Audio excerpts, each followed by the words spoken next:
Welcome to the Ho-Ho Show. Rated the #1 most listened to podcast on Pluto. So join us now as we discuss news, politics, current events, and so much more. So clear the airwaves and strap in as we defend the Constitution because freedom matters.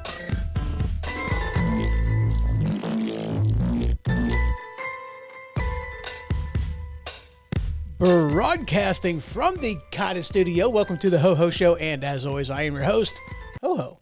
So how y'all's doing? Hope you're doing good. I really do.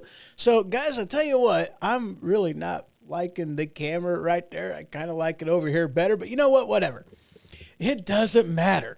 So, guys, we got all kinds of things we're going to be talking about today. You know, we're going to be talking a little bit about the Elon Musk. We're going to be talking about, and actually, we're going to be starting off with him. We're going to be talking a little bit about COVID stuff. We're going to be talking about some Facebook information that has come out not that long ago. And Jesse Smollett stuff, you know, just typical stuff, you know. And we are going to go ahead and start off with this Elon Musk stuff because you guys know how I like to operate. I like to start the show off a little light. You know, it's fun for me. And this one absolutely cracked me up. Because I tell you what, the more I actually pay attention to this guy, Elon Musk, the more I kind of like him. I just got to be honest with you. The more I, you know, just some of the stuff that he says, you know, I listened to a few clips from the 2-hour-long interview that he did with Joe Rogan, and that was entertaining. And actually, you can watch that clip if you head on over to thehohoshow.com, click on that newsfeed tab, and there you will see the magazine on Flipboard, my go-to hub, my one-stop shop for everything, anything, and all things news. And it's like the second article in there, dated for today's date, 12/19/2021. So you can check that out. And there's a couple things that he did in there that just absolutely cracked me up. But where we're starting at is with an article from Town Hall. Let me go ahead and pull that up for your viewing pleasure. Elon Musk destroys Elizabeth Warren with just 3 tweets. And yes, whenever I looked at this, I had to laugh. Now, I don't know exactly how this whole interaction started off. I don't know who attacked who first. I have no idea. But where this article is starting off is with this tweet from Elizabeth Warren. Let's change the rigged tax code so the person of the year will actually pay taxes and stop freeloading off of everyone else. Hold on one second. I got to take a quick drink. Whew. Oh, that's good tea. Oh, that's good tea. Now, this article, you know, going off of this, it's like, okay, so who is the freeloader? You know, the guy who's employing tens of thousands of people, spurring a wave of investment and activity in a new American space race, allowing NASA astronauts to again lift off from U.S. soil, achieving popularity and success for electric vehicles. You know, who's the freeloader here? And it gets a little bit more into that, actually, because it says later on in here that, you know, as a taxpayer, this is like, holy crap. And this is in this article. You guys can look this up. Musk, the person Warren said is freeloading, faces a tax bill of more than $15 billion with a B, according to a November report from CNBS. See, holy crap. CNBS. in BC. And hello, Dave, over there in Facebook land. Good to see ya. Awesome, awesome. So yes, $15 billion, according to a November report from CNBC. So it's like, freeloader, I don't know. And that's the thing too. I mean, he employs a lot of people. You know, he does a lot of things. He's an innovator, you know. But here's the tweets where he, you know, came back at Elizabeth Warren. First, he responded with this one. You remind me of when I was a kid and my friend's angry mom would just randomly yell at everyone for no reason. I had to laugh. And, oh, wait, no, I'm sorry. That's not where it actually started. It started with him going, stop projecting. And then he put in here that Elizabeth Warren is a fraud, telling lies about being a Native American, which I thought was absolutely hilarious. And then he said, you remind me of an angry mom that just yells for absolutely no reason. And then he ends it with this one. And this one made me definitely chuckle. Please don't call the manager on me, Senator Karen. And I'm like, oh, that's great. Elon Musk called Elizabeth Warren a Karen. And then I read this headline from, what is this one? Anyway, I'm not even sure. Washington Examiner. That's right. Joy Reid accuses Elon Musk of racism for using the term Karen. And I'm like, got to be honest with you, I didn't read the article. The headline was enough to make me go, what? What? Que pasa, ho-ho? Well, que pasa, Brian? How you doing over there in YouTube land? Good to see you. He says, que pasa? Not much. Or de nada, maybe. Something like that. Yeah, anyway, so I'm like, you know, my question, when did Karen, you know, the one that you would, you know, a term of endearment, talking about a lady who has become a despiteful woman, you know, when did that become a racist term? You know, racial appropriations, whatever they call that. I don't know. There's a word in there. Yeah, appropriations. Yeah, that's right. When did calling somebody a Karen become a racial thing? I had absolutely no clue. I mean, it's something that I've heard and have been, you know, using and repeating for quite some time. I had no idea that was a racist type of a thing. I think that's absolutely ridiculous, but moving on. So yeah, Elon Musk, you know, I tell you what, the more I hear of the guy, the more the things that I read of different things of him just, you know, just not taking the BS that people want to throw at him, the more I kind of like the guy. You know, and it's actually funny too, because I was listening to, you know, a few clips that's in that Joy Reid thing, because the video on there is a little bit with or maybe it's just in there somewhere, whatever, but that's where I seen it, was an interview, a 2-hour-long interview, and just clips from it, from, you know, Elon Musk and Joe Rogan. And I was like, you know, some of the things that he was talking about in there was talking about a flamethrower that he made, you know, and he made like, you know, he's like, you know, Joe Rogan was like, I don't think I'd want to produce something like that. The liability alone would just go, you know, it would be over the top, you know, just, I wouldn't want to do that. And he's like, oh yeah, I mean, I totally told people, you know, don't buy it.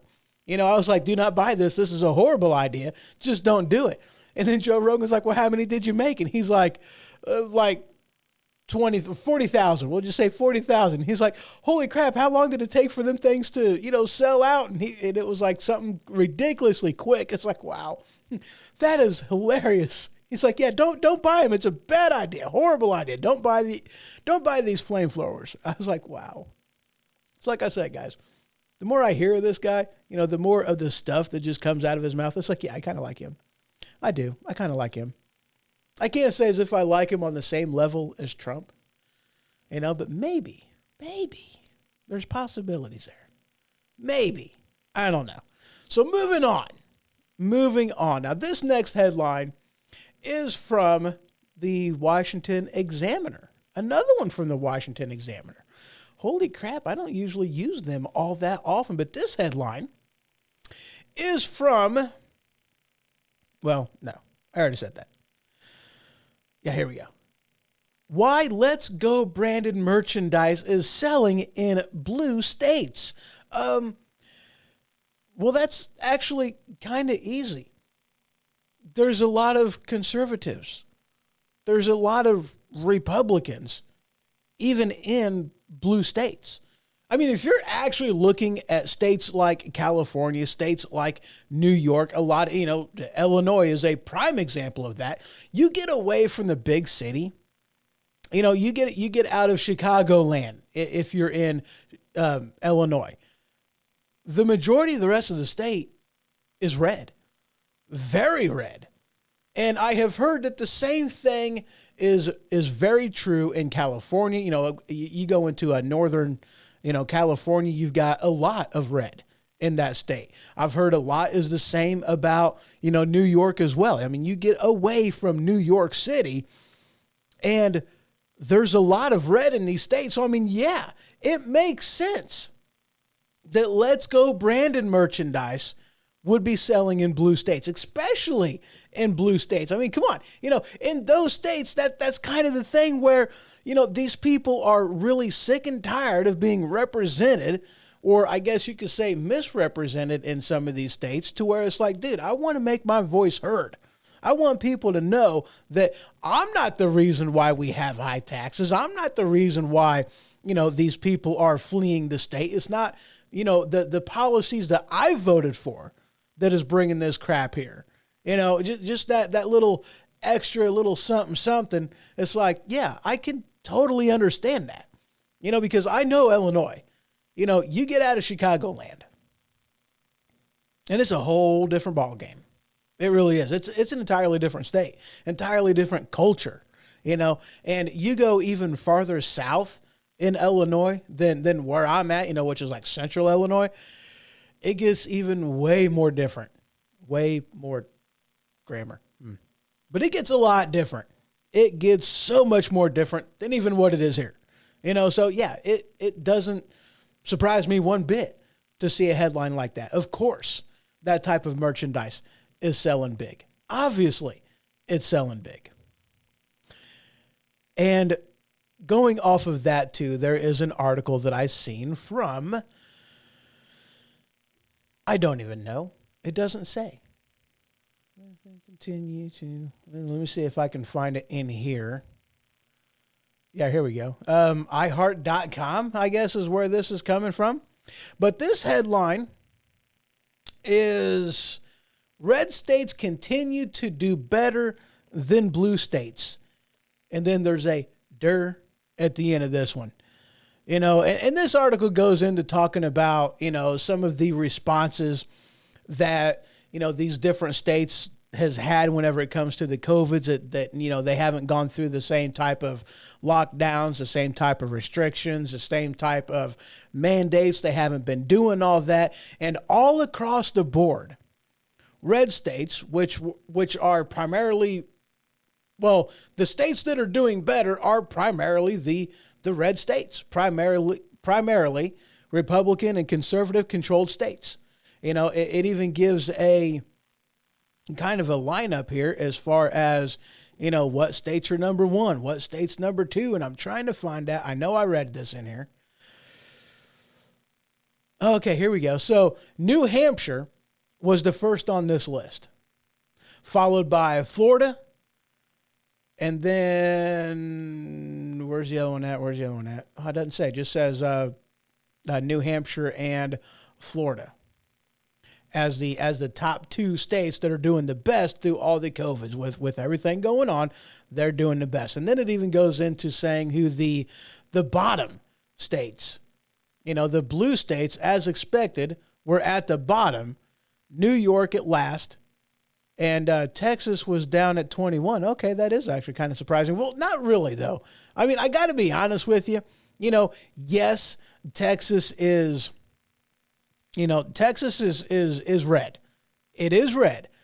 However, a lot of people that get sick and tired of California go to Texas.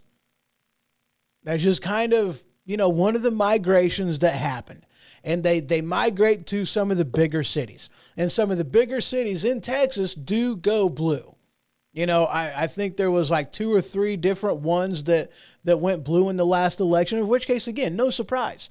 And I got to be honest with you, that is a huge shame. It really is. That is a huge shame because, it's like, dude, if you are leaving California, if you are leaving Illinois, if you are leaving New York for some of these policies, the high taxes, the overregulation, the heavy hand of government, if you're leaving these states for those reasons, that's good, fine, and dandy. If you want to go to Florida, that's fine. Go down to Florida. If you want to go to, if you want to go to New Hampshire, go to New Hampshire. If you want to go to Texas, go to Texas. But here's the problem. The problem is, especially whenever you have these liberals that vote for this crap, and then they move to these red states, but instead of leaving California in California, they bring their California to Texas. And that's what's happened. In a lot of different cases, that's exactly what's happened. They want to get out of the high tax areas. They want to get out of the overregulation. They want to get out of the crap that has turned it into a state that they don't want to be in anymore. And then they go to the state that they want to be in for one reason or another. And then come election time, they vote the same crap into office that made them want to leave the previous state they were just at. Why in the world would you do that? I just don't understand. I don't understand the logic of why somebody escaping the policies of one state would bring their ideology that brought the policies they were escaping into their new home. Why would you do that? It's like moving out of a house. It's like it's like moving out of a house because you hate the color that's on the house. This thing is bright yellow. I don't want to live here anymore. I don't want to paint it. I want to move out. I don't like this house anymore. And then you move to a new house. And then what do?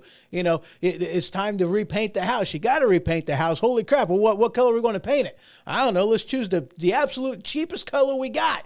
And then it turns out to be yellow. So you paint your house yellow. Dude, what in the world are you doing? That's stupid. Why would you do that? But that's exactly what's going on. I know that's a horrible analogy. That analogy makes no sense. It made no sense to me. But that's the point, though. It makes absolutely zero sense why you would do that. I don't get it, people. What is wrong with you? I don't understand it. Anyway, moving on. And speaking of DeSantis with down in Florida, I seen this headline and I was like, this is absolutely epic. I mean, guys, this is so epic. This is freaking huge. This made me laugh on levels that I didn't even know existed. Okay? Because this is what it boils down to. This is something that I have said numerous times. You want to quit the illegal migration the migration of illegal aliens going into red states. You want to stop that kind of crap? Stop it at the border. Okay? That's what you do. You stop it at the border. And I have also said, and this is something that has been echoed with, other, talk show hosts and, people like DeSantis and numerous people out there, that you really want to stop this kind of crap from happening. What you need to do is ship these illegal aliens to the places where the people whom are inviting this into our country are actually going to have to deal with it. So in walks this headline from Fox News. And like I said, when I seen this headline, whenever I heard this, I laughed so hard. I was like, you go, boy. I was so excited. DeSantis budget plan contains $8 million to remove illegal immigrants from Florida. And what is he going to do with them illegal aliens, you ask? Well, I'm so glad you asked. He's going to ship them. He's going to ship them to Delaware. And he's going to ship him out to Martha's Vineyard. I was like, that is absolutely amazing.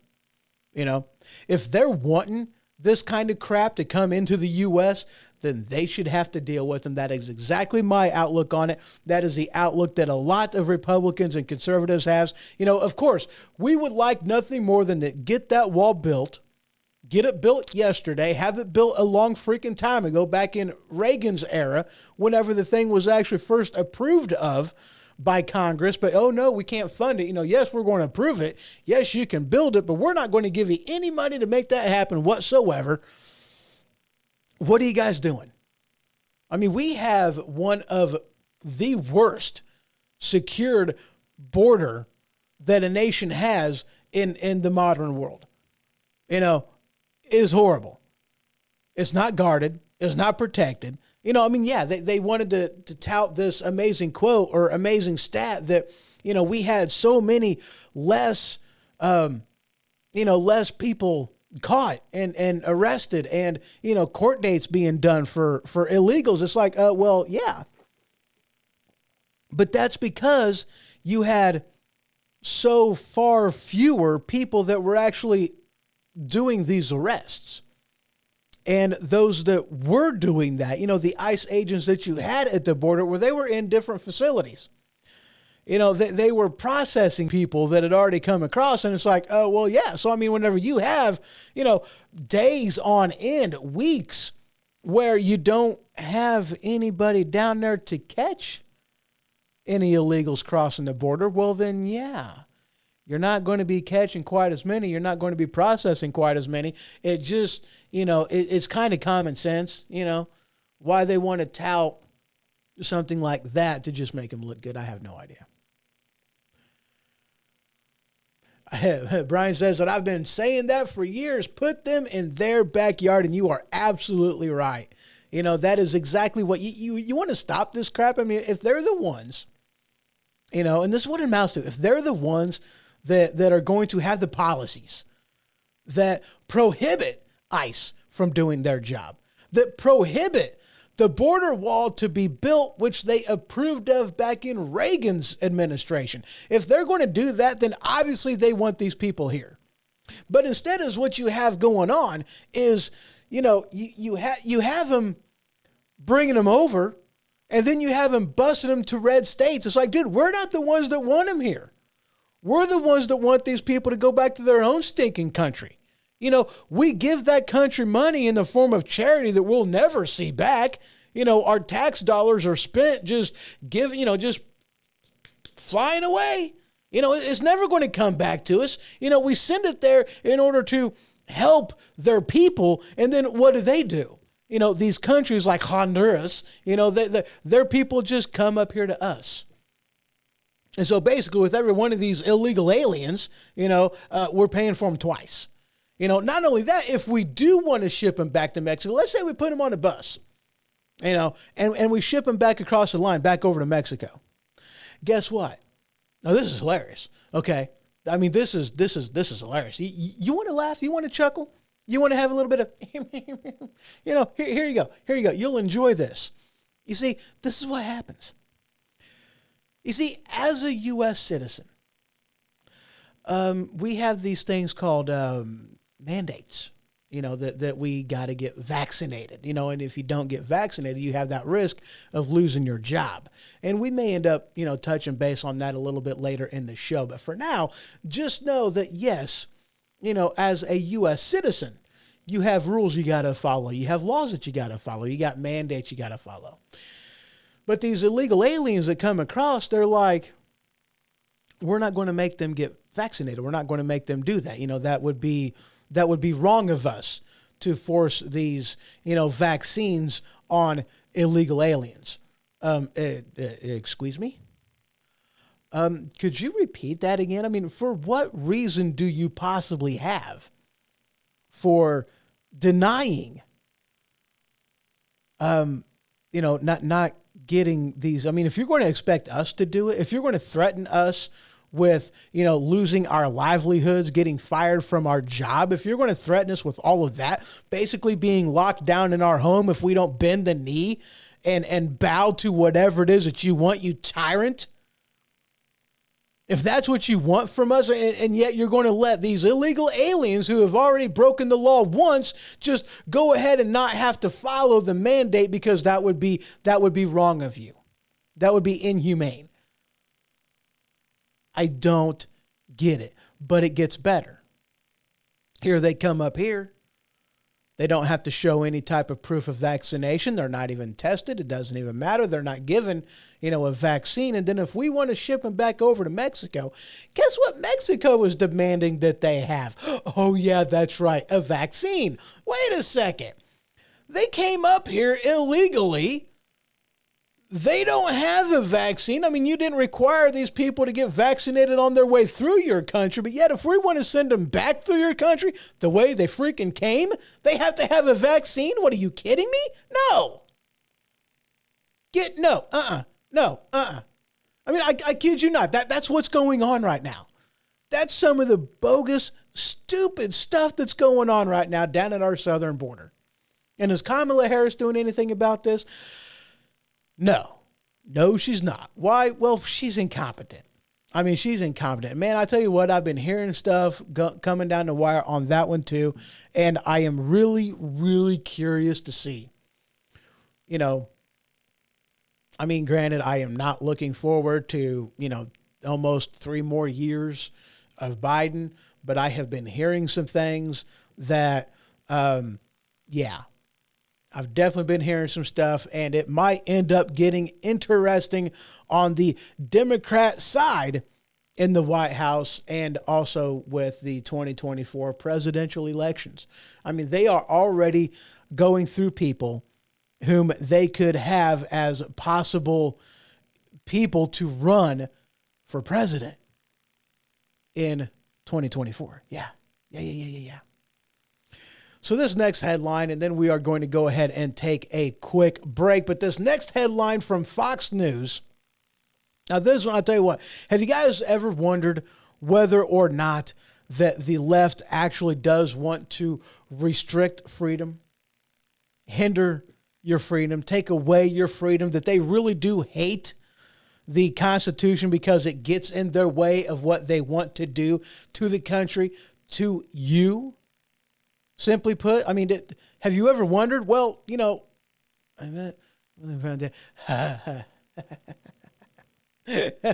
funny because I bet Willie Brown disagrees. That's funny. I mean, Kamala Harris ain't good for nothing. I mean, she climbed that beanstalk all the way to the top once before, what I mean? Here she is now as vice president. She's done a pretty good job at that one, but that's all she's qualified for. That's the only thing that she has demonstrated in her political career of actually being able to do apparently right. I mean, I don't know. I mean, I've not heard good things about it. I've not heard bad things about it. To be quite honest with you, I don't want to know. Holy crap.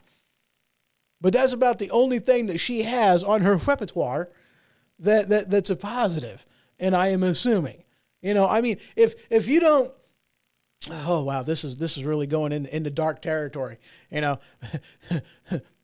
yeah, this is going into dark territory. But would you have been able to climb so far up on the political ladder if you wasn't able to climb so high onto the ladder?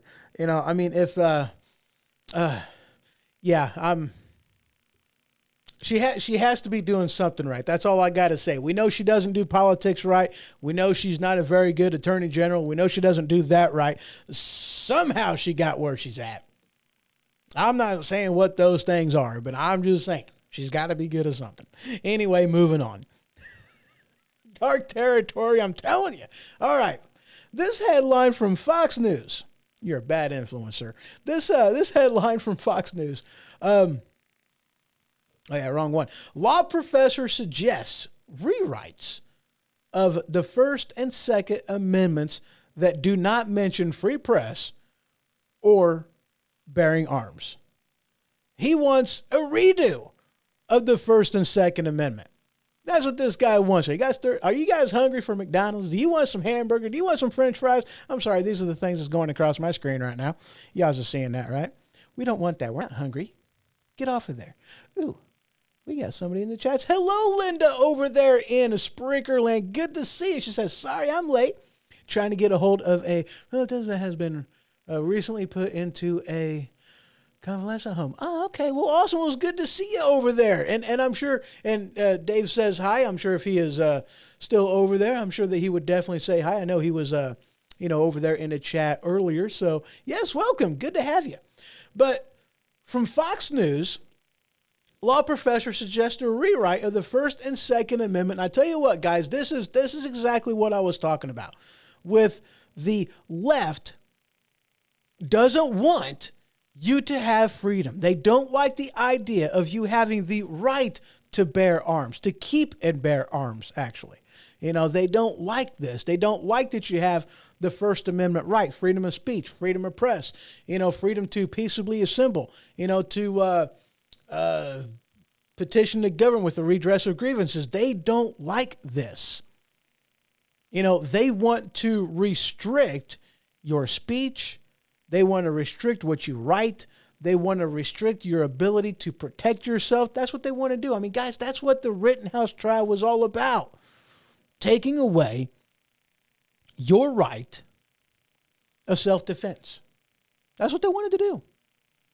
And if they had their choice, yes, they would. And I tell you what, they have tried several backdoor measures for quite a while. They really have been trying these backdoor measures, because they can't blatantly, without an amendment to the Constitution, they can't blatantly take away your constitutional right to keep and bear arms, which is another reason why another reason why they keep on doing these. They keep on trying to change the meaning of certain words, like an assault rifle. It's like, I'm sorry, an AR-15 is not an assault rifle, but whatever. Linda put in here, she goes, I will go sleeveless if I want to. They cannot take that away from me. That is hilarious. That is funny. Whenever I first read, the whole, right to keep and bear arms. Now, guys, I mean, look, my mind is a little on the slow side sometimes. Whenever I first hear phrases and different things, my mind will automatically go into a literal frame of mind. I mean, that's just the first direction it goes, and I know better. My mind isn't a complete idiot, but it has its moments, and whenever I was younger, and I mean, granted, I was young, I was kind of a little bit of an idiot, back then. And Brian's probably like, a little bit of an idiot. Yeah. Okay. Probably not just a little bit. I was a lot of it. I still am. What am I saying? But the right to keep and bear arms, I was like, what, do we got to wear long sleeves? Is that how things were like in the beginning? I mean, holy crap, before the Constitution, what do we do? I mean, granted, most of the pictures you see of our founding fathers, yeah, they're not sleeveless. They got long sleeves on, but holy crap, I didn't even know that was a thing. Like, I'm serious though. That's the stupid stuff that was going through my mind. I mean, I knew that my mind was being stupid. I knew this because logic told me that there ain't no way that's what they meant when they wrote that. But that's where my mind went. I was like, it was a literal type of a thinking. That's what I call it, literal logic. I know, I'm weird, but it happens. But that's what these people want to do. They want to take away our freedom. Now, see, this is the thing, guys, okay? The Bill of Rights, the Constitution, is there to put limitations on the size, scope, power, and authority of the federal government, reserving everything that isn't specifically given to, nor specifically restricted to the states, to be given to the states. All the power that isn't specifically granted to the federal government or restricted to the states belongs in the hands of the states. That's the way it is. That's the way the Constitution was written. Therefore, the Department of Education being the federal government having their hands in how things are run in education on the state level is unconstitutional. It just, like it or hate it, I don't care. But that's what the Constitution says. So any measure, any department that has been created, any measure that has been done, any taxation that has been incurred on the people to do a constitutionally illegal thing is just wrong. Like it or hate it, I don't care. Has there been some type of a vote that was done in all 50 of the states relinquishing their control of education? No. Has there been an amendment to the Constitution seizing that power back that was done by a super majority, not a simple majority, a super majority that takes what, three-fourths of the House and Congress and 3/5 of the states, if I'm not mistaken. I could be wrong on that. But I think that's what it takes, a convention of the states and a supermajority of Congress. That's what it takes to put an amendment into the Constitution. Has that happened yet? The answer is, and the quick answer is, the simple answer is, no. Absolutely not. But yet, that's what they want to do. And in the case of the right to keep and bear arms, this is one of the things that they do. The backdoor method of it, restricting, the size of the magazines you can have in your gun, restricting the look of your gun. That gun looks bad. It looks evil. It looks military grade. Ooh, we gotta say no to that one. We can do muskets. Okay, we'll do muskets as soon as you do ink and quill again. Instead of being on the interwebs to do your show, instead of having it broadcast on CNN or what have you, go to the town square, stand on your soapbox, and then you can tell me about muskets. Until then, shut your hole, know your role. If it applies to you, then it applies to me. It's called implied power. That's kind of the whole entire reason why the federal government, even though they were not granted the power to do so in the Constitution, can still print money. They're horrible at it, but they can still do it. The Constitution says they have the power to coin money. Doesn't say anything about printing, but it's considered an applied, not applied, but implied power that they can also print, because the power to print money wasn't specifically given to the states. Therefore, the power to do currency must be in the hands of the federal government. That's how that works. Implied power, a plus and a minus. That's how that kind of stuff works. Obviously, that's how that works. How can you read that any other way? But that's one of the things that they do. Another backdoor way that they're wanting to do is restrict the purchase of ammunition. Oh, you can have your gun. You can hold it in your hand. And if you have a, what's that one weapon called? I forget what the weapon's called, but the thing is like a brick. You run out of ammo, that's fine, throw it at the person. There you go. That's what it is. It's a brick. A carbine, I don't know, something. Some handgun. I don't even know what it is. I forget the name of it. I've not had one. I know people that have, but they're bricks. You run out of ammo, you throw it at somebody. You hit them in the head with it, it'll do a good job. That's just one of them things out there. But they're restricting, the sale of ammunition. They're not only restricting the sale of it, they are restricting how much you can have, and how long you can keep it. They're putting an expiration date. You have a max quantity of ammo you can have, and it has a shelf life. As in, if it's in your house on your shelves for a longer than whatever period, then we're going to make you throw it away. And that's one of the things they were wanting to do too. They didn't make it very far, but that's one of the things they were trying to do. They are trying to limit your power, or limit your ability to protect yourself. Freedom of speech, freedom of press, peaceably assemble, and the right of the people to keep and bear arms shall not be infringed. But boy, howdy do they ever try. So guys, holy crap, it's time to take a quick break. Whew, that was a long one. Just a couple minutes, y'all, and I will be right back. This is the Ho Ho Show. Don't go nowhere.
Do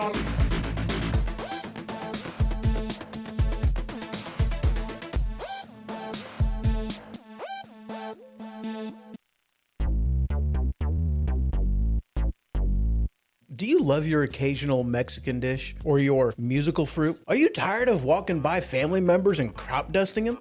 Well, if this has ever happened to you, might I introduce you to Tampons brand butt plugs. Tampons brand butt plugs is that particular type of butt plug that allows you to walk in public in confidence knowing that you're not going to accidentally crop dust somebody. Tampons brand butt plugs now with the plastic applicator. Not just for women anymore. Tampons brand butt plugs. Welcome back to the Ho Ho Show, and yes, there is something wrong with me. That wasn't actually the promo I intended on playing. I meant to play the Tide Pod brand colon cleanse because that is a definite good one. I like that one. I like that one. And right whenever we went to break, Linda put in here, she goes, I hate it when my ammo gets moldy. And I was like, I like to take mine through the house with me so that this way it doesn't get lonely. And she's like, good for you. I thought that it cracked me up. I figured I'd share that with y'all.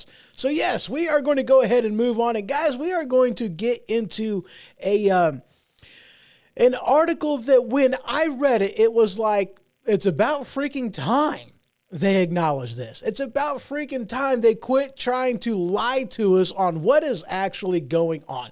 This headline from... What is this headline from? I don't know. Let's go to this one. Maybe this one has what it is. And no. Well, well, whatever. We'll do this one anyway. I don't know where it's from. Again, you guys can head on over to, Flipboard.com or thehohoshow.com. Click on that newsfeed tab and you'll see the magazine on Flipboard. But this headline from, it looks like brjm.org.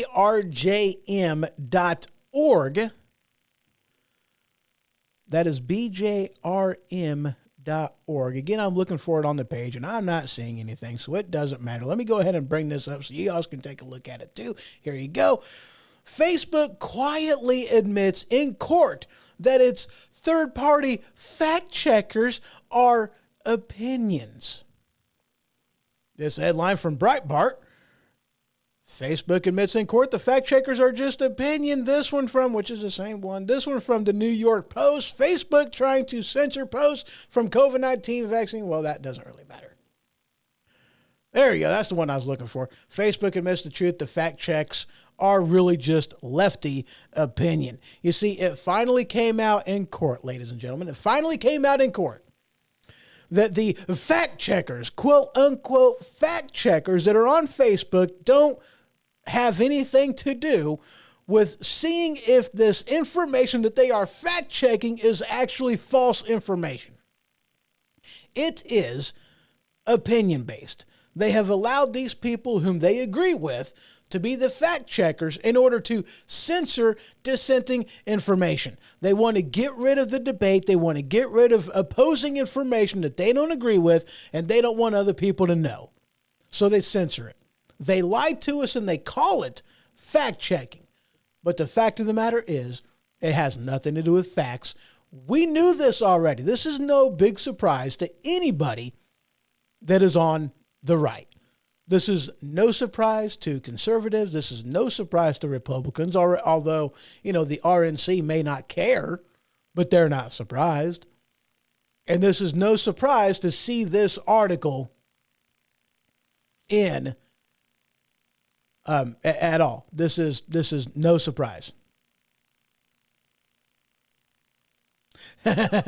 Linda put in here, she goes, their fact checkers have no idea when comedy and satire is being presented and promptly kicked me off of Facebook. Yeah. I mean, they've got no idea what comedy and humor is, that they really don't like it. Well, I mean, that's the thing though, Linda. The problem is that right now in our political landscape, in our social landscape, the only people that it is okay to make fun of, to make off-putting jokes, are people on the right, are conservatives, are Republican. You can't make fun of anybody else. You can't do it. making fun of anybody else. I mean, come on, guys. I mean, let me think about it. Think about it. When Bush was president, you had so many people doing Bush impersonations, so many people just putting him down, so many people doing stupid stuff. It was going on all the freaking time. Nothing new to see any of that stuff going on. Nothing new. Did any of that stuff go on about Biden? Or I'm sorry, about Obama? No. Did that stuff go on with Trump? Absolutely.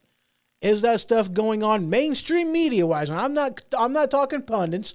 I'm not talking, people like, right-wing people. But in some cases Fox News, but you don't see that stuff about Biden. They don't make fun of him the way that they did Trump, the way that they did Bush, the way that they did any right-wing politician. It's okay to make fun of anybody on the right, but heck no, we can't have anybody on the left being made fun of. Just can't do it. Just can't do it. So, but here's what my question is. And yes, I'm going to go back here again, talking about the Section 230 with the exemptions. And just in case y'all have forgotten, just in case y'all don't know what the whole, Section 230 exemption is, it allows people like you, people like me to post on a platform, and the host of said platform is not liable for any of that information because it is being treated like a utility. Because their position, their job as Facebook, as Sprint, as AT&T, as Twitter, their job isn't to police what is being said. It is simply to connect this person to that person. That's it. It's to make connections. That's their only job. That's it. They're not responsible for what gets talked about. They are just there to be the go-between, but they're not responsible for it. Therefore, it leads them to where they are they're not liable for any of the information shared on that platform. But here you have Facebook, whom benefits from that Section 230, but yet here it is admitting in open court that their fact checkers have nothing to do about fact. Nothing to do about fact. Moving on. No, I don't even care about that one. Holy cow, Linda.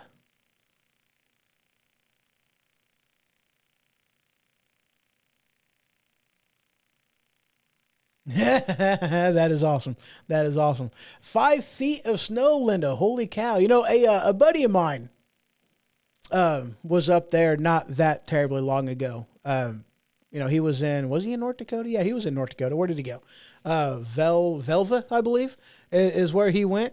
And I guess he was in snow pretty much from the time he got right around Grand Forks area on up into Grand Forks, North Dakota, on up to or on over to Velva. And, it was, he was in snow for a while. He was definitely in snow for a while. So we have been fortunate down where we're at. We don't have any just yet.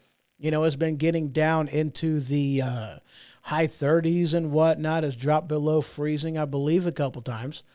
It might actually be below freezing right now, but no snow as of yet. Knocking on wood. We don't want that white stuff just yet. I'm fine with cold. I mean, that's the thing. I'm fine with cold. And in all honesty, I'm actually okay with snow. I don't like snow when I got to drive a semi in it. I'm just, it's just like, eh. Now, I mean, granted, dude, 18 wheels, you're talking weight to keep them suckers on the ground. But even still, a little mistake turns big really quick. You got to, I've had -5 at night last week. Holy cow, that is cold. That is absolutely cold. -5. Holy cow. Anyway, moving on. Next article that we're going to talk about is from Town Hall. Let's go ahead and pop that puppy up right here. The January 6th text, they torch the left's narrative and they're mad about it. Now, here's the thing, all right? Here's the thing. Nope, that's the wrong one. That's not right either. Let me go ahead and try to find where I put that article up. Yeah, I guess that's kind of it. Or is that the one I had? Oh, yeah, of course. That's the same one I had. Isn't that amazing? Isn't that awesome? But anyway, we still have this stuff going on with the January 6th insurrection, all that other kind of good stuff. I know just recently they're trying to get a hold of some text messages, some threads, and different things like that. And I know that, who's his face? Schiff was doing another Schiff show where he was flat lying his butt off about some of the correspondence between people. And yes, with what he did and what he presented, yes, it may have made it look a little bad for Republicans, but here's the thing. And big freaking surprise, just like in the impeachment of Donald Trump, he lied to get his point across to make it sound worse than what it actually was. Because he cropped, he edited, he changed some things, and he made it look like it was a screenshot to make it look bad. Fact of the matter is, whenever you look at this stuff in the full context, it is pretty clear what is being said and what is being talked about. It's like, holy crap, guys, really? You've got to do these underhanded things? Okay? Schiff, here he is again, lying to make it look like they're doing something and something is going on when it actually isn't. I mean, it was funny, as in not in funny, funny as in this is freaking pathetic, whenever you have all these different pundits, okay, all of mainstream media, right after the January 6th protests, riots, whatever insurrection is what they want to call them, right whenever that was going on, they wanted to say that, the president didn't speak up soon enough. And every single time they wanted to tout this quote from him, that quote from him. But one of the things they never would bring up was that President Trump said, go peaceably and make your voices heard. I'm paraphrasing, but that's what he said. That was his message. It wasn't stir up a bunch of crap. It was go peaceably. Now, here's the thing I want to know. Why is it? Are they breaking the law and getting personal phone records from people without a warrant? Why are these phone companies allowing it? And why is it that, nothing has been done yet? Because they don't have the right to do that. They don't have the right to do that at all. They still have to have a warrant to get personal phone information, texts, calls, what have you. They need that.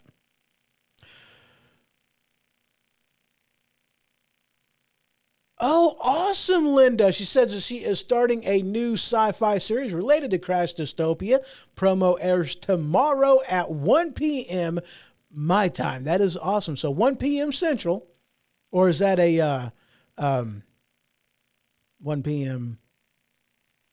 Yeah. Anyway, yeah. So a new sci-fi series related to Crash Dystopia starts soon.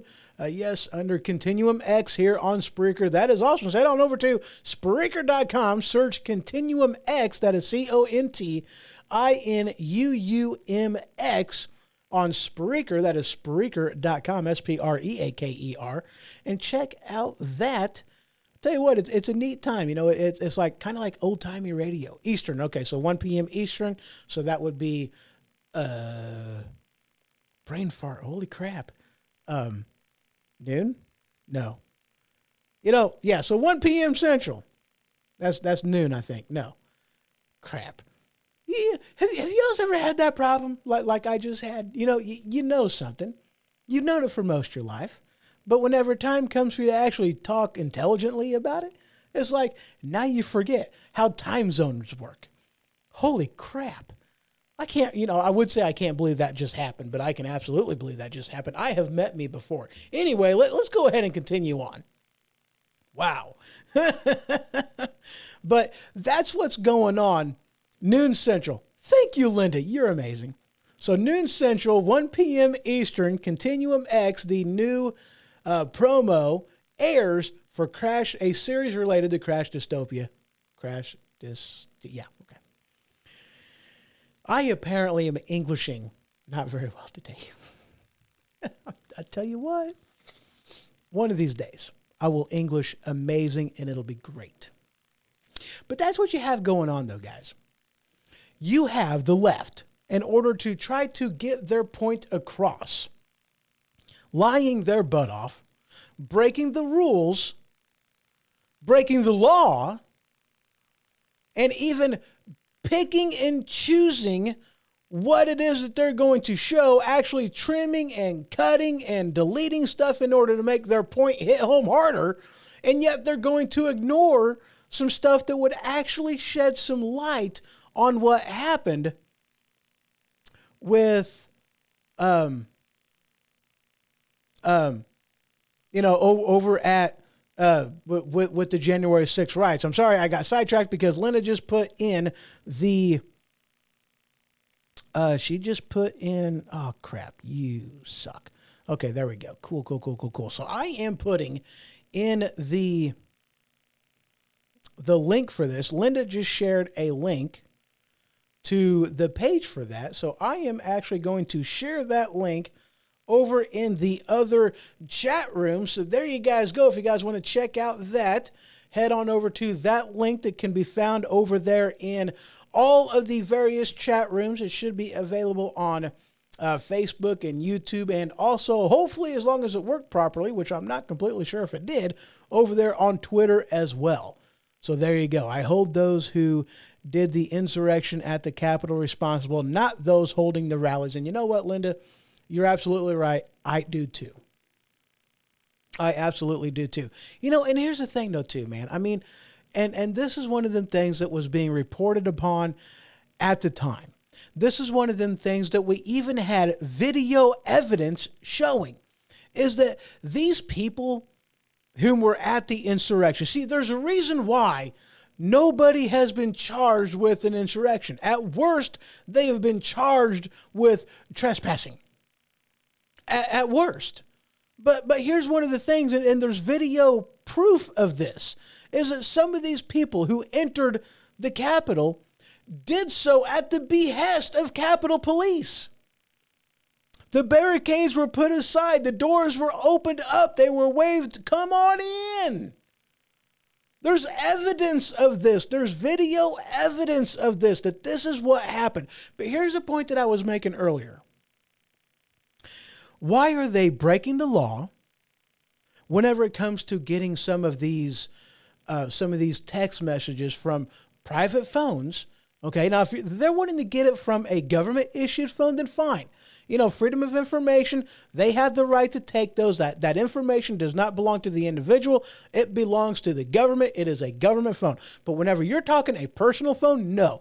They can't just seize that. They have to gain permission from the courts. They can't just take it. They can't just subpoena it. They have to subpoena for it. Without a warrant, they can't do that. But why are they breaking the law to grab information and then altering it to make it a negative thing? Why don't they actually release the hundreds, and I have even heard upwards of like 1,000 hours worth of video footage that the FBI has regarding the January 6th insurrection? Why don't they do that? They have this video. They have hours and hours, hundreds of hours of video available. Why hasn't any of it been released? Why hasn't any of it been shown to the public? Why? That's a really good question. Here they want to break the law and release these altered text messages from various people. You know, and of course, once you doctor them and alter them, yeah, they kind of look bad. But, whenever you look at the actual text messages, the actual information that was sent, well, then no, this doesn't look bad at all. Why don't they release the footage? Why don't they show the footage? Could it be because if they actually did that, then they would, the people wouldn't have anything to be upset about? Could that be the reasoning behind that? Could it be? Could it be? All right, guys, we are going to take one more quick break, and then there is something else that we're going to jump into a little bit actually to do with the COVIDs, a few different points I'm wanting to make there. And then, where is this one at?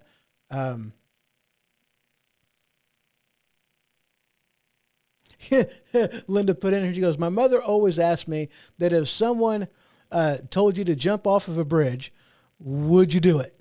Even if they were encouraged, they did not have to do it. And I understand that, Linda. I very much do. But at the same time, if you're being told if you're there, and I don't believe for a second that all of these people were there for, to protest, to cause havoc. I mean, yes, you did have a handful of people. You did have, a bunch of people. Was it representative of the majority of the crowd? Absolutely not. But you did have those people that were there to do nothing more than cause problems, and introducing, Viking helmet guy. You had people that were there for that reason. Absolutely. But you also had numerous other people that weren't. And I totally understand that argument. And in a matter of speaking, I would believe you and I would completely agree with you. But there's one instance that screams loudly to me. And that is, the Capitol Police, whose job is to lock down the Capitol. If they are opening the barricades, if they're allowing people in, those people that did that, are they really responsible for breaking any type of a law? Because the cops waved them in.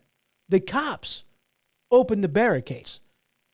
I mean, you're there to look around. You're there to, as a tourist, not a terrorist. Can you really hold these people accountable for trespassing? That's the part to me that is fishy. Now, the ones that are participating in vandalism, the ones that are doing the muckery, yes, absolutely. Those guys did bad. Those guys should be held accountable. I absolutely agree with that. But when you're talking about the people that were in some of the areas that were waved in, and a lot of these people, all they did was approach the Capitol grounds. They didn't even go in. Are you still really going to hold them accountable for muckery that they didn't even have anything to do with? That I think is a little on the ridiculous side. But one of the things that they need to do, though, is release that video footage that they have that will show exactly what happened, who the rabble-rousers were. I mean, this is one of these things that will clear it up so good. Absolutely. It'll clear it up very, very well. This is one of them things that we really should see. Before they go any more into this, before they want to, break another law.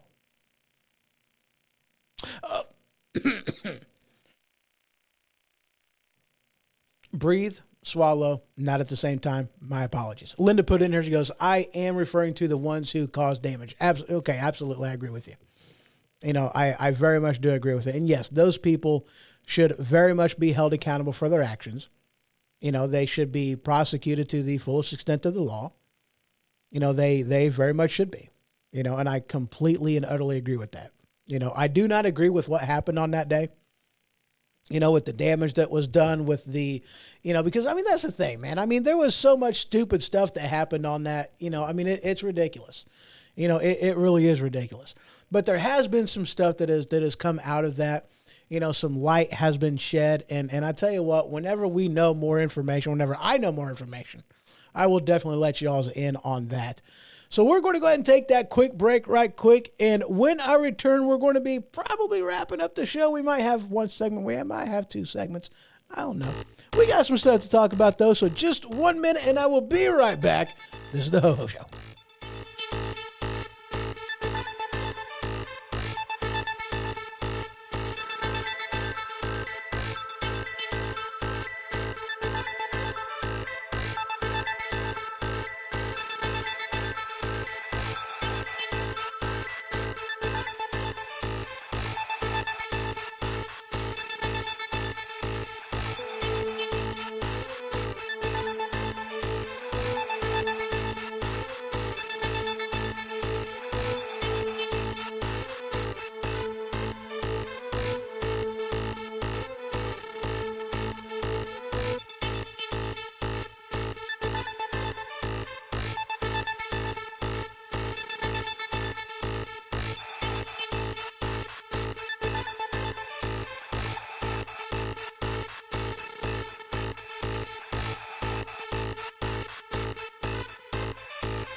Have you ever been so full of it your eyes are brown? Have you ever sat on the toilet but nothing comes out? Is a box of frosted shredded wheat just not doing the trick? Well, have I got the ultimate solution for you? Tide Pod Brand Colon Cleanse. See, Tide Pod Brand Colon Cleanse is that particular product that will break through the sphincter like the Kool-Aid Man through a brick wall. Oh yeah! No more irregularity, no more cramping, just good old nice flow. That's right, Tide Pod Brand Colon Cleanse. Please use responsibly and use at home. This is a fast-acting product now available in Tropical Punch. All right, and we are back, and that still wasn't enough time. Holy crap. I had a lot of articles to try to go through right there. Holy cow. So, how y'all's doing? I hope y'all's are doing good. All right, awesome. All right, so continuing on. We are going to go ahead and start off this segment by talking a little bit about this COVID crap. I know. I'm sick about talking about it too, but I do have a couple articles that I do want to touch base on, and then we're actually going to go into another aspect of this. We're going to talk about not only the the COVID stuff. We're also going to be talking a little bit about the Build Back Better stuff that's going on. Holy cow, isn't that exciting? Yes, that is sarcasm. So we're going to go ahead and start over here with this article from CNBC. I said it right that time. Aren't you all proud of me? Federal Appeals Court reinstates Biden administration's business vaccine and testing mandate. Now, from what my understanding was on this one, is that this wasn't just a blanket thing for all businesses. This was for, bigger businesses. I don't know exactly where the cutoff was. There wasn't a whole heck of a lot of information on this one. But my thing was, if you're doing it to big businesses, why aren't you doing it to small businesses? I just don't understand that one. I really don't. So, if it's one of them things, if it's good for the goose, it's good for the gander. I don't understand making that differential between the two.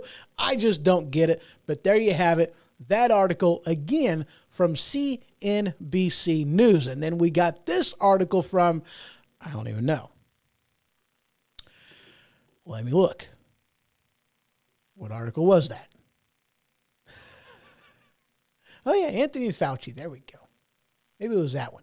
All right, this is from the National Review. The headline, Fauci says masking on airplanes will never go away. Now, here's the thing. I heard a little something about this. Okay, I heard a little something about this. And for the most part, okay, with the HEPA filters that are in place, those things on airplanes are really good. Let's just put it that way. They're really good, And it's an aspect of, as long as you have somebody that is actually, now here's the thing, if you have somebody that is sick and is just sneezing into the open air and coughing into the open air like a heathen, like a Neanderthal, then yeah, you might have some issues. You might have a spreader event going on. You might get some people that are going to be sick if you have people that are sick, So yeah, absolutely. But if you have people that are actually doing it the way they're supposed to, the way that they teach you to do it whenever you're old enough to be corrected on your activity and doing things wrong, you cough in the crook of your arm, you sneeze under your shirt, what have you, you keep that stuff contained, then you're not going to get, the spreading of it like you would any, it's just not going to happen. And one of the things, I mean, you have, like I said, the airplanes have these HEPA filters, and they are very, very good. They do a very good job. It recirculates the air very, very quickly. So it's not like the air just lingers in one spot. It doesn't have that. And this is coming from, I don't remember if it was a mechanic or if this was a pilot, but you had, these people that were testifying on this, and they were reporting on this. It's like, yeah, I mean, there's, wearing a mask on a plane isn't really necessary unless you're sick. If you're not sick, if you're not showing symptoms, that's really kind of pointless because of the HEPA filtration is so much better protection than what the mask is going to give you. There really isn't a point. There really isn't. Linda put in there, she goes, I got my vaccines and I am getting my booster on Tuesday. I wear masks. I distance. I do the hand hygiene. I do what I must for my own health, and do not tell others what they should do. And we can only be responsible for ourselves. You are absolutely right, Linda. We can only be responsible for ourselves. And that's the thing. I'm not going to, shame people that have taken the vaccine. I'm not going to do that. I'm a grown up. You be a grown up. I'm not going to do that. I'm not about that. I have made the personal choice not to get the vaccine, but that's my choice. That is a decision that I came to, and you know what? I am perfectly fine. I am perfectly happy with living with the consequences of said action. The ridiculous thing is you have, they don't mandate the flu shots. The last time they actually mandated a vaccine, one, it was actually a vaccine. It was more than a therapeutic. It was an inoculation. It kept you from getting sick. It kept you from dying. It kept you from spreading. It was an inoculation. It was what a vaccine is thought to be. It was a vaccine, and that was it smallpox or polio? I don't remember. I don't remember which one it was. It was one of those two, and that's the thing though. It took like 5 years for this thing to come to market. 5 years. That's how long it took. They put the mandate, the vaccine mandate in place. And granted, this was illegal. They wasn't supposed to do it. It was still illegal to do this, but they did it anyway. And they wasn't stupid about it. If you had, if you got sick, you got better, you had the antibodies for it, they did not require you to still get the vaccine, even though they had a vaccine mandate. They weren't stupid about it. They used common sense about it. That's something that you don't get with nowadays. You don't have that. They're like, oh, we don't care whether somebody has already gotten it. We still want you to get the vaccine. Linda put in here, you go, smallpox, MMR, diphtheria, polio, got them all before school. Yeah, and I got a lot of those too, but those are vaccines. Those were inoculations. Those are things that were designed to protect you. But with this one, you get the vaccine and it's like, okay, you still have that possibility of getting sick. You still have that possibility of dying. You still have that possibility of, spreading the disease. It's not a vaccine per se. It's not an inoculation. It's a therapeutic, and it's like, why is, what makes their therapeutic so much better than some of the other therapeutics that are out there? It makes absolutely no sense to me, and here's this headline from USA Today. 44 people test positive for COVID on a Royal Caribbean Symphony of the Sea ship. Now, here's the thing. 44 people tested positive. Okay. And before you ask, why weren't these people that were allowed on this ship, allowed on this boat, this nice little cruiser, why weren't they vaccinated? Well, every single one of them were vaccinated. So, I mean, it doesn't keep you from getting sick. It doesn't keep you from spreading it. It doesn't. So, I mean, again, do that decision for you. I've done it for me. But there is absolutely no reason to force a vaccine on people. The mandates, it is illegal to do that. It is illegal to do that. I'm skipping over that one. I don't even care. No, we're not going into that one. All right. We are heading a different direction, guys. We really are. All right. We are heading into... Oh, yeah, we got to get rid of that. And this was one I had problems opening up. I don't know what the issue is, but I tried opening up this article, and it just wouldn't open, and I don't know what the deal is.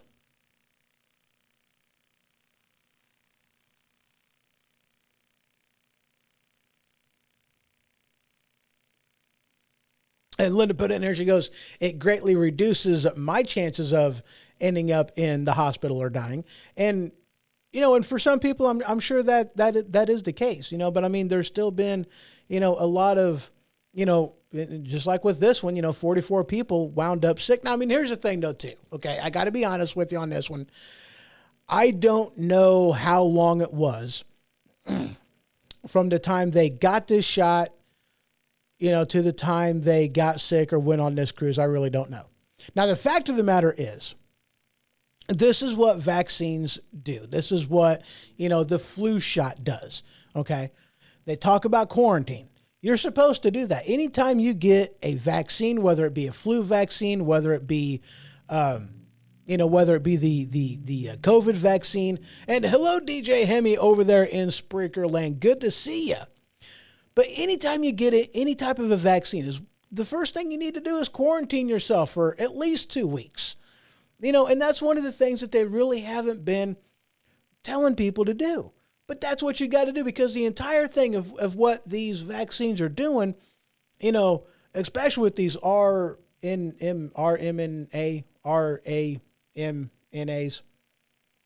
with those things,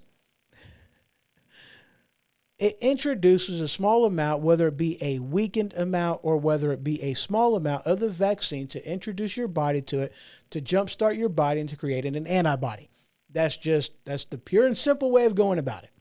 So fact of the matter is, they're getting you, in a matter of speaking, sick. It makes your immune system vulnerable to getting sick. So you don't want to get a vaccine, whether it be a flu shot, whether it be the mRNA. Thank you, Linda. You're amazing. But you don't want to get any vaccine.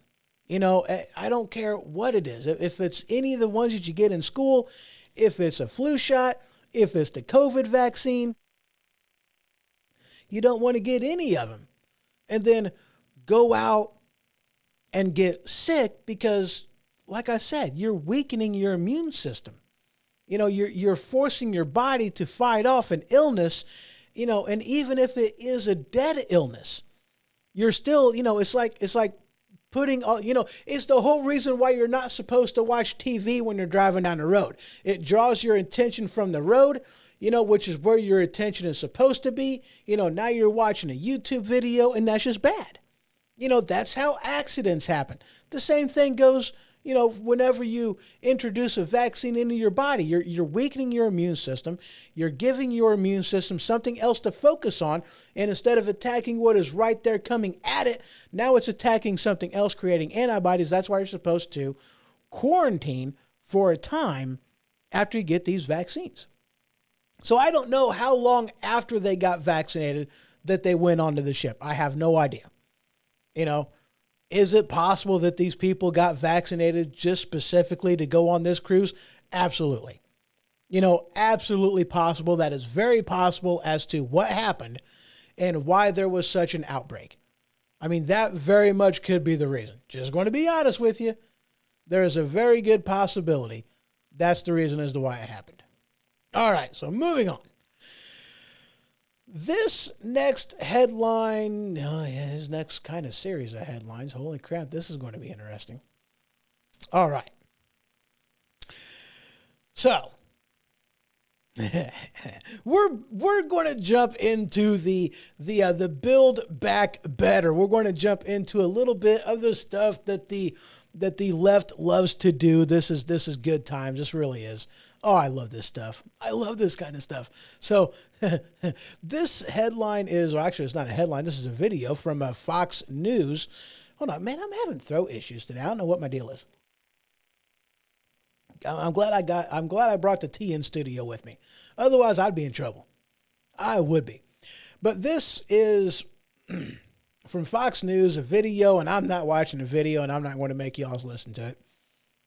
Senator Joe Manchin, Democrat from West Virginia, says that President Biden's Build Back Better plan is a no, sealing fate of the legislation. See, they've already gone and said that there is no way that they can, get this thing pushed through before Christmas, before the New Year's. That was one of the goals that they wanted to do.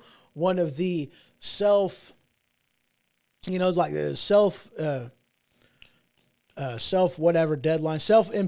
deadline. There we go. I'm Englishing really well today. But that's one of the self-imposed deadlines that they had. They wanted to get this thing pushed through before the New Year's, before Christmas. I don't remember which one, but they're only a week apart. So, whichever. They're not going to be able to do that. And one of the reasons why is because they can't get the entirety of their base together in agreement. They can't do it. And one of the things that I also found absolutely hilarious on this, and this article from Newsmax, headline, Senate parliamentarian deals Democrats a blow on immigration. See, here's one of the things that they were doing, okay, with this Build Back Better. They were making this into a, what's that word called? They were making it into, something that it wasn't, something of a budgetarian kind of a thing. What they were trying to do was grant amnesty to people through this budgetarian thing. And they have a measure, a good spiffy word that others have thrown in there. I can't remember what it is right now, but that's what they were wanting to do. And the Senate parliamentarian said that, no, you can't do that because amnesty does not fall under the purview of budget. And since it doesn't fall under the purview of budget, you can't do that. You can't throw amnesty in there. You can't make it to where it eliminates the filibuster. You can't do that. That's what they were trying to do. They were trying to cheat in order to get their agenda done and passed. And now, since the Democrats can't have their way, heaven forbid, what are they talking about doing? They're talking about getting rid of the parliamentarian. That's what the Democrats are talking about doing. Oh, we didn't get our way. So now if the rules don't fit what it is you're trying to do, then you change the rules to fit what it is you're trying to do. You bypass the rules. That's what the left does time and time again. That's what the left did in order to win some of these swing states. I'm not going to say that President Biden lost. I'm not going to say that President Trump won. But what I am going to say is there was all kinds of shenanigans that happened that went against the Constitution. And those shenanigans should be checked out, verified. And if they are shenanigans, they never should have been allowed to happen. But it's kind of too late for that now. What we need to do today is make sure that those issues that went against the Constitution, those rule-breaking things, and Texas is not free and clear of any blame because they had the same thing happen in Texas. It didn't have the same result, but they had the same shenanigans going on. We need to make sure that we have voter integrity. One man, or I should say one individual, one vote across the board. That is it. Clean up the voter registration. No aliens voting, no illegal aliens, no illegal immigrants, no nothing. If you are not a citizen of the United States of America, you do not get a vote. What makes you think you should get a vote? If that's what you think, I'm sorry, but you're an idiot. No, there's nothing in the Constitution that says anything about an illegal immigrant being able to have the right to vote. No. In fact, that's not even one of the things that's thrown in there. I mean, you can't discriminate based off of race, color, creed, gender, nothing like that. But citizenship, that's never talked about. You want to know why that's never talked about? Because our founding fathers were kind of like, this is kind of obvious, isn't it? You know, if you're not a citizen of the country, you can't vote in how the country is going to be run. That seems kind of counterproductive. It's not like we allow people, you know, we don't ship our ballots unless they're going to service people. We don't ship them overseas, do we? No. Because Venezuela, you know, the citizens of Venezuela in Venezuela do not get a vote. We ship ballots to places where American citizens are at because even though they are not present within the country, like our servicemen and women, thank you for your service, they get ballots sent to them. Why? Because they're citizens. Even though they are not here, they still have a say in how things are being done because they are citizens. But if you are somebody over in Honduras that is a Honduras citizen, you don't get a say in how this is being done. What the heck? And here's the thing too. And now this one is amazing. That was the wrong thing. See, this is the thing. This headline from Fox News, you guys are going to love this one too. Again, this was amazing. AOC says it's delusional to think that Democrats will get reelected without liberal priorities like student debt. Here's what it amounts to. The Democrats know that their policies are crap. They know that with everything that has been going on, record high unemployment, record low employment participation, record inflation, the highest that we have seen in 40 plus years. We are now energy dependent again, where we used to be just a year ago. Energy independent.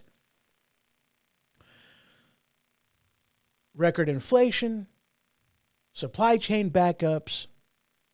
I mean, the list goes on with all of the failures of this administration. The Democrats know that there is no way that they are going to maintain power in the current political landscape. They know this. They're going to have a hard enough time next year in 2022 with the midterms, let alone in 2024. They are going to have a hard enough time maintaining power, let alone trying to elect another Democrat president. Whether it be Sleepy Pedo Joe or whether it be Kamala Harris, they know that they can't win. So what is the left trying to do? Simple. They're trying to bribe the American people. That's what it amounts to. They are bribing the American people. Because what they want to do is they want to put this whole student debt on the shoulders of the American taxpayers. That's what they're wanting to do. Upwards of, I believe the last dollar amount that I heard was $50,000. So if you have $50,000 in debt, Joe Biden and the Democrats want to take that debt off of your hands and put it on our shoulders, the American shoulders, you know, the people of America. That's what they're wanting to do. Now, here's the thing. This only benefits certain people. It's not like everybody out there went to college. It's not like everybody out there went to college and for some reason thought it was a good idea to get some type of a degree in a field that they knew darn good and well they wasn't going to be able to get a job and earn back that money they just got done spending at college in an actual career. It's kind of ridiculous, and I think this is something that Elon Musk has said. It might have been something Elon Musk has said. But it tells you everything you need to know whenever you have somebody who can't get a $50,000 note to buy a house, but they can spend $100,000 to go to college and get a degree in gender studies. It's like, really? Are you really going to earn back that money and be able to pay that money back? The chances of that is very, very slim, next to nothing. It ain't going to happen. But it says a lot when that's what they are willing to give them. And Linda put in here an amazing point, and this is exactly where I was going next. She said, I already paid off 2 student loans from my stepdaughter. I ain't paying no one else's. You know what? That is absolutely right. Because like I said, all that does is help out people whom, it helps out people that are currently going to college, going through the indoctrination. It's helping them out. It's helping them pundits. It's helping the people whom are going to college, whom have gone to college recently. But who does it not help?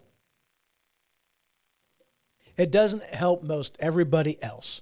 Those people that have already gone through college, those people that were responsible enough to choose a degree, get a job in that degree because that degree would pay them money to where they could pay back that loan.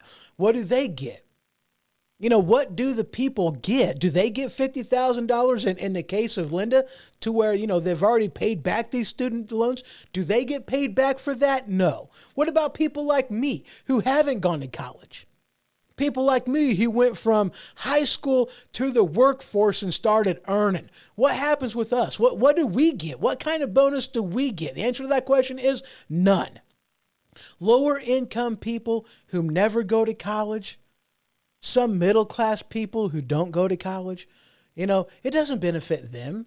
Instead it puts the tax burden on all of the middle class people. That's what it does. It puts the tax burden on everybody. And the people whom have already paid back those loans, nothing. I mean, y'all are getting screwed. People like Linda, who's already, who's already paid back student loans, they're getting screwed because now not only have they paid theirs back, and if I knew that I can just go to college, I would go to college. I'd spend all that time in there. I'd get all kinds of money. Why not?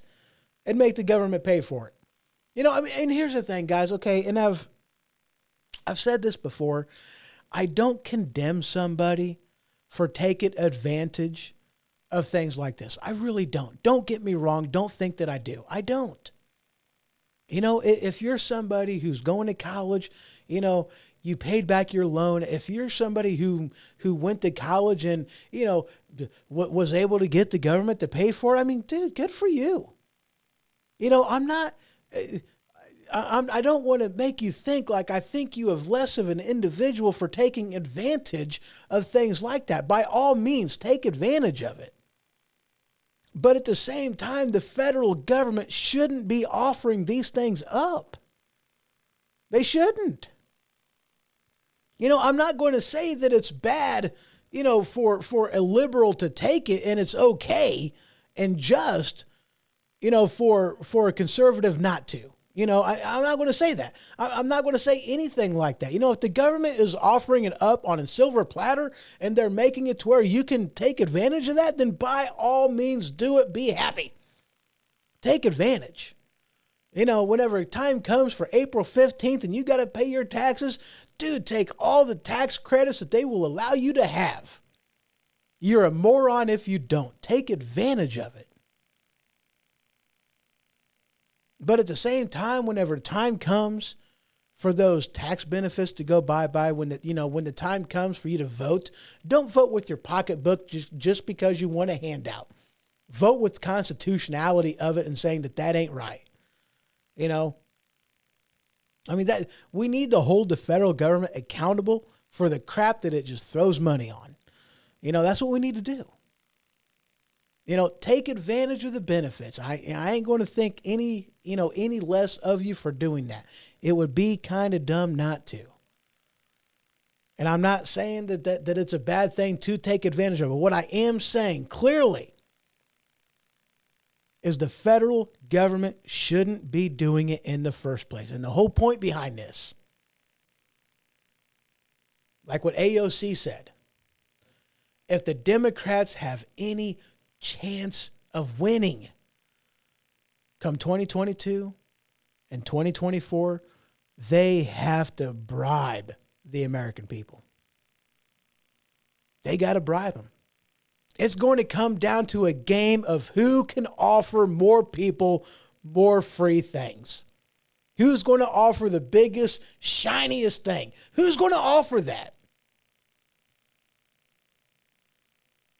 Is it going to be Republicans? Is it going to be Democrats? I mean, is the Republicans actually going to be able to rest on the knowledge that whenever we had the last Republican president, Trump, that things were amazing. And then whenever Biden went in, everything went down the hills and downhill quick. I mean, granted, you have them already lying and saying that, this recession, this got started underneath Trump. Well, you might be right on that because, that's when the COVID started. But at the same time,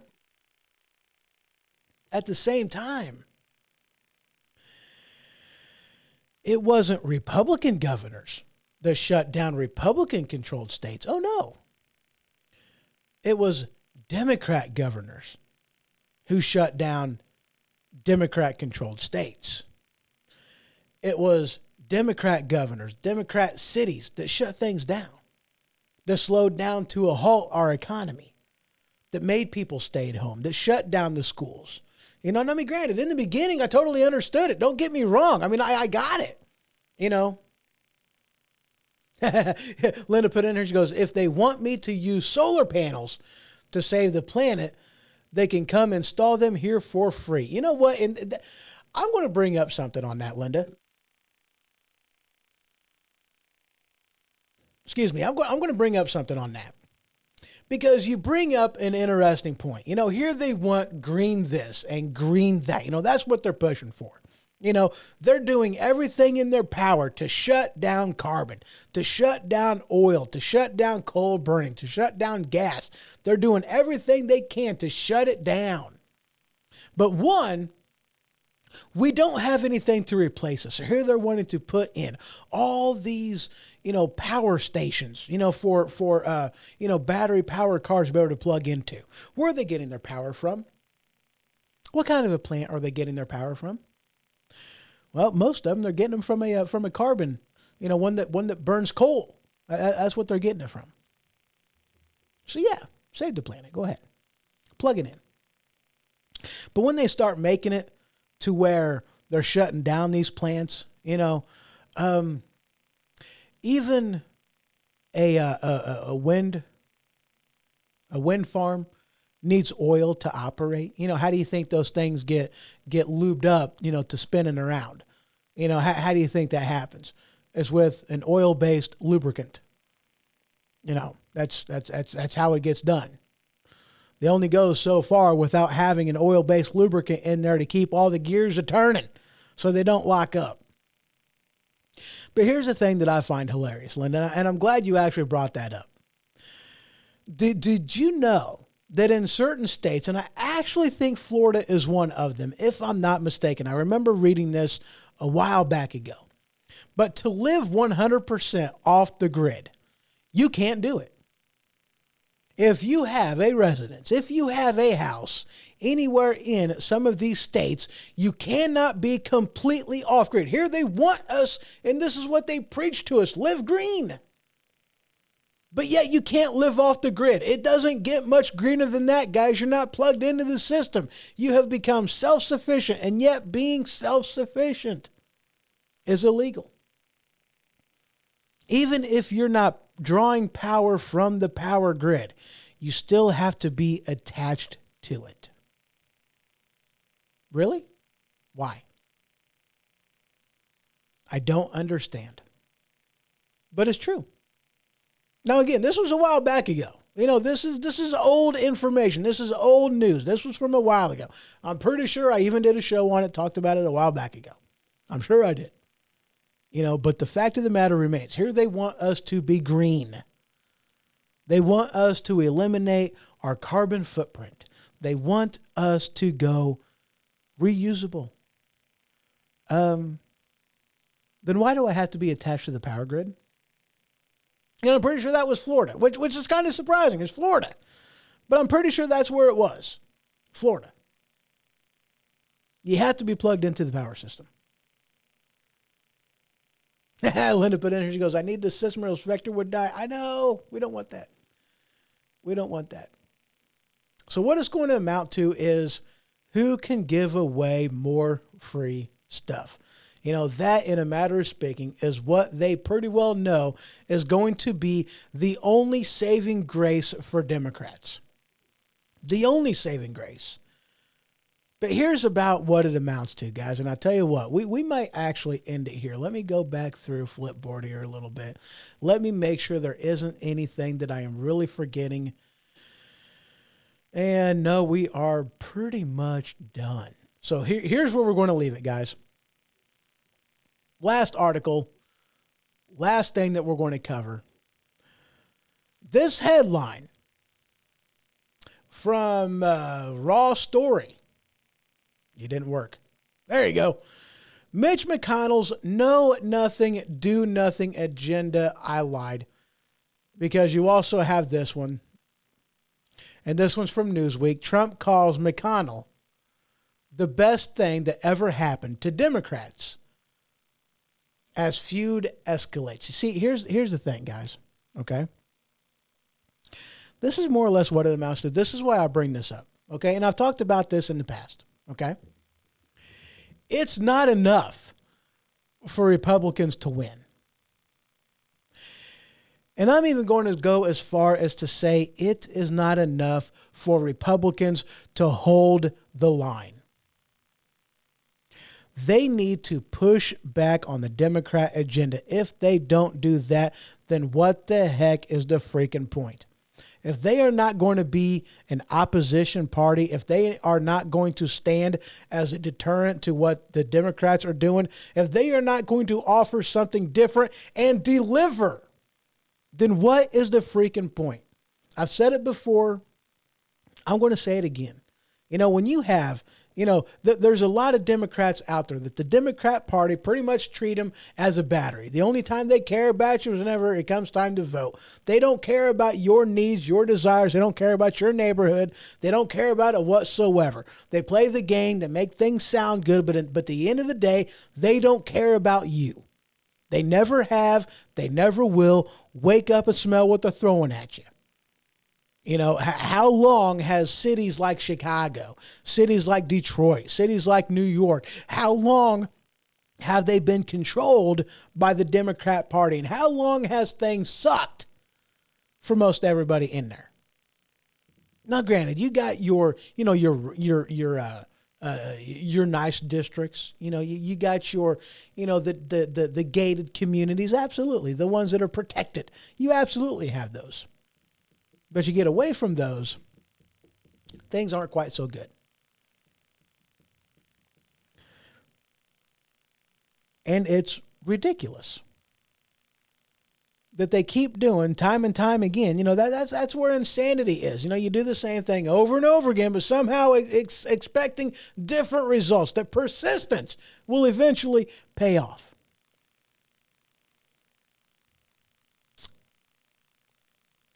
The Democrats just want to give you free stuff. And the Democrat Party pretty well assumes that if you are of a minority, if you are, a black, if you're brown, if you're whatever, if you are somebody who's coming up from Mexico, somebody who's coming down from Canada, unless you're coming over from Cuba, it doesn't matter. They don't want you because they know you're going to be anti-communist. They know that you're going to understand that it doesn't matter what you call it. You can put sprinkles on a turd, but that doesn't make it a cupcake. People from Cuba know this. They are not going to be fooled by your fancy names. They're not going to vote for communism under the guise.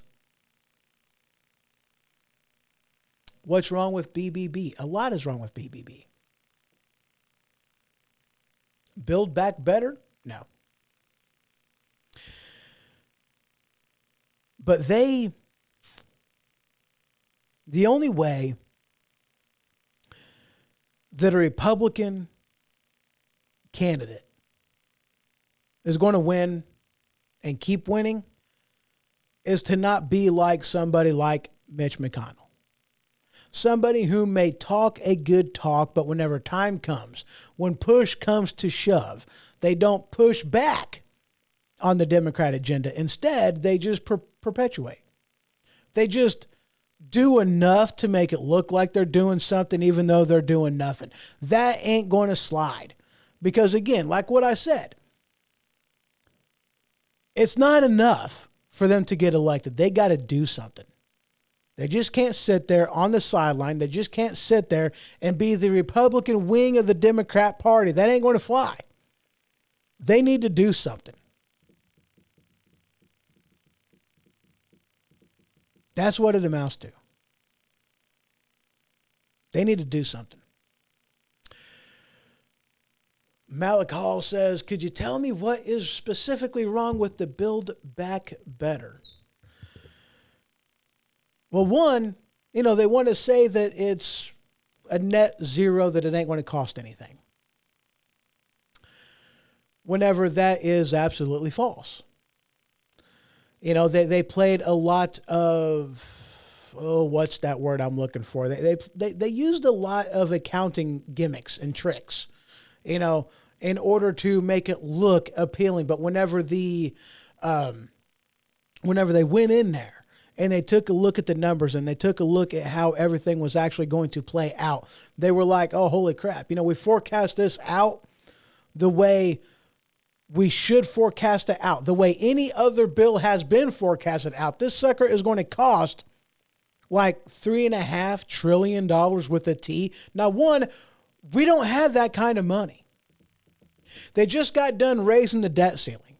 We don't have that kind of money. There's going to come a time whenever we can no longer borrow on our own debt. I mean, think about it. Let's put it this way. Let's put it in you and me terms. Let's say you have a $50,000 a year income, but you have a $100,000 a year budget, spending habits, $100,000 a year lifestyle. You go to the bank and you say, you know what, give me a higher limit on my credit card. It's like, wait a second, you want us to jump up your credit card by how much? We want you to jump up the credit limit by let's say another $50,000. We need another. I know last year I spent $100,000. I know I only made $50,000, but next year's coming and I need you to bump that up another $50,000. It's like, but wait a second. We can't do that. You only make so much. You got to be more responsible with your. You got to be more responsible with your spending. That's what you got to be. You got to be more responsible, because, and here's what they say. They say, well, hey, you know what? If you don't raise the debt ceiling, then we're just going to default on our payments. Well, wait a second. You make $50,000 a year. You don't have to default on a single payment, but what you do need to do is do a better job at balancing your budget and quit spending money. Pay your bills. Don't worry about the additional stuff that you shouldn't be spending money on in the first place. When was the last time that the United States government operated on a budget? Can you tell me that? It's been a while. I'm not saying you specifically, but when was the last time that we have operated on a budget? It's been a while. It has been a while. What do we need to do? Balance our freaking governments. Quit wasting money on things that we shouldn't be spending money on. Quit wasting money on things that we ain't got no business paying for. Why are we sending money to Honduras? I have no idea. Why are we spending money? Why are we spending $5,000 on a toilet seat? I have no idea. And no, that's satire. No, I don't think we're spending that much money on a toilet seat. But we are spending money, a lot of wasteful money, on things, A, we don't need, B, things that we ain't got no business spending money on in the first place, things that we, as the federal government, are not supposed to be spending money on. We're not supposed to be doing this. We do have certain things that is constitutionally allowed for us to spend money on. That ain't one of them. We need to balance the budget. It's not about raising the debt ceiling. It's not about getting more debt. We'll figure the budget out later. No, we got no need for that. Let's control our spending. Rein in the power of the federal government. Let's rein some of that in. Build back better. No, it's not the answer. It's not the answer. Because when government creates a problem, the solution for that problem isn't bigger government. Oh, this is why we tax the rich. We do tax the rich. Do you realize that the upper 10% pays the over 40% of the tax burden? I forget what the exact number is, but yeah, they do tax the rich. And yes, they do pay their fair share. This is a story I actually covered, just earlier in this show, talking about Elon Musk. His tax bill, $15 billion with a B. We're talking about somebody who is an innovator. We're talking about somebody who creates jobs. He's not just somebody who sits at home and expects the government to pay for what it is that they got. They don't just sit there at home and and expect that the government pay for their next meal. No, this is a person who innovates, who creates jobs, who creates a marketplace. This is somebody who makes currency go round in this nation, and he has a tax burden of $15 billion yearly. So how much more does he have to pay?